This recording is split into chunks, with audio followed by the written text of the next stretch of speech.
How's it going, everyone? This is Chad. I run the Smashing Data 42 channel. This is a live demo of my React weather app with a PHP front back end. I was about to say front end, but this is the view for the current conditions. So, first iteration of the weather app was for the Odin project, and I made a React version, and then this is React version with my framework. So now I have daily, I got hourly. You can register to get things like alerts, not alerts, but favorites. So how does all this work? So, alright, so we need to go into the PHP world. So I have a service called weather service. It uses 3 open weather map APIs. The standard one call geolocate, that's for typing in suggestions. So if I wanted to type in like Richmond,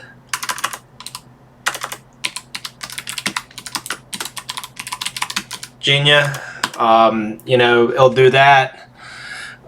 So this taps into an API backend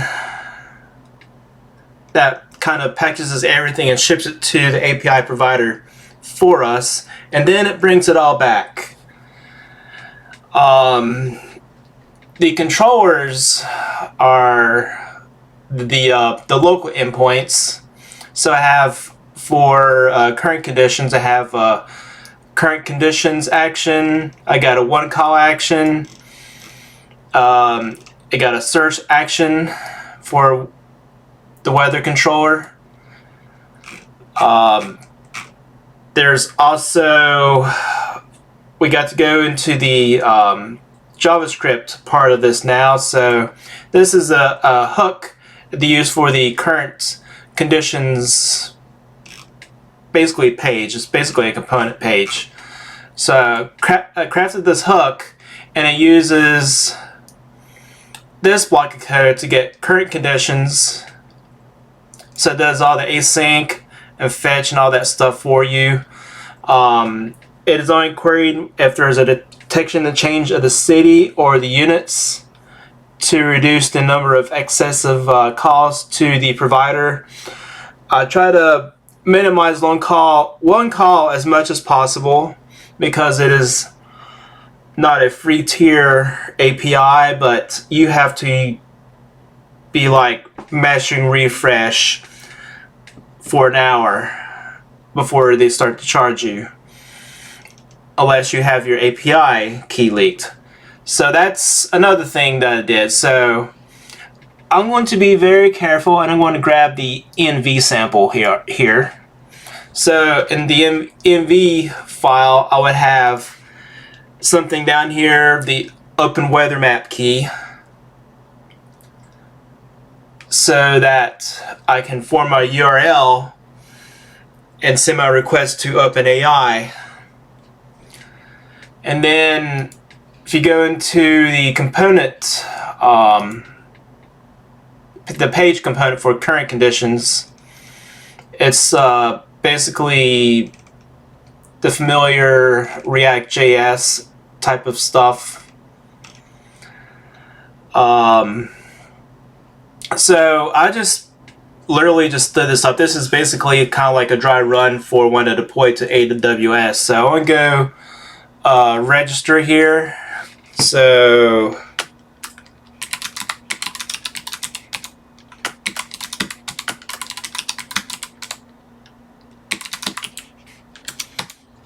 if it's going to give me some fields, I'm going to take advantage of it. Alright, so it's definitely not going to be password.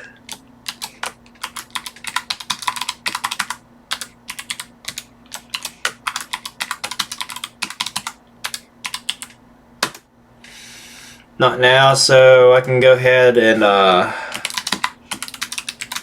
log in.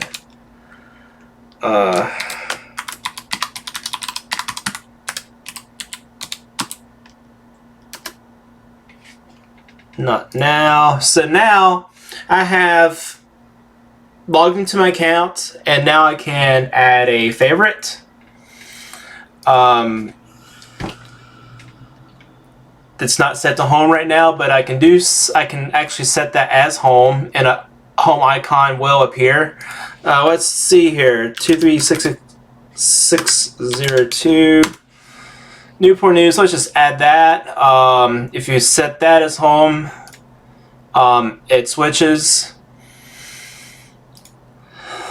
I had to do a lot of things to keep track of certain things, like the current card is selected. So if I press refresh, that card is still selected, but it only works if you do refresh the same page.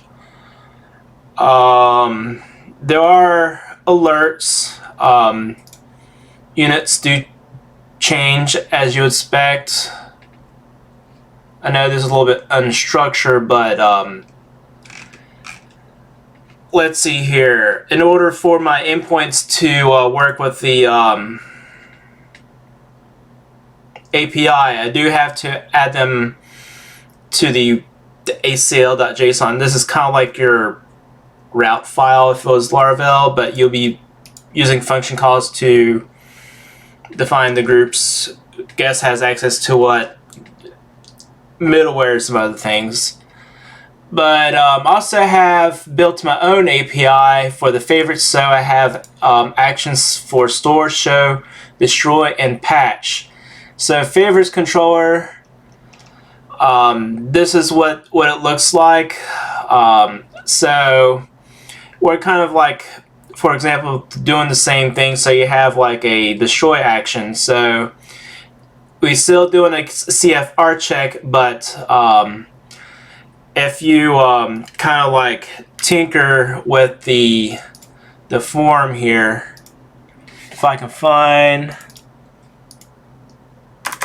right there, I want to corrupt the token row on purpose. Press enter. The alert kind of just shows up here. That's the best I can do for now. This is more of like a design choice for the actual app and not the framework itself, because I'm still able to deliver things to the front end. I just put it there because I'm not highlighting any form fields, but it's all these are forms.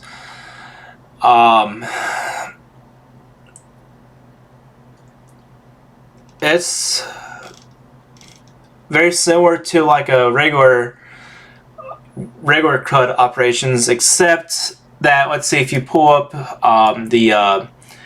let's say the edit action for the profile controller, you'll be going through the is post, you do the CFR check, validation. Yeah, you can probably do that if it's like a multiple form field. You can do like a save, and if record validates whatever, or else not validates, do something. But I'm really happy with the way things have come, and I think I'm ready to actually deploy this to production.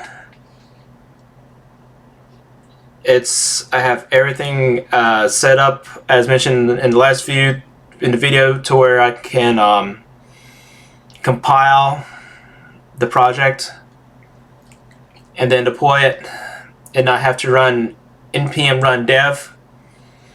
So that's pretty good. So this is the final product here.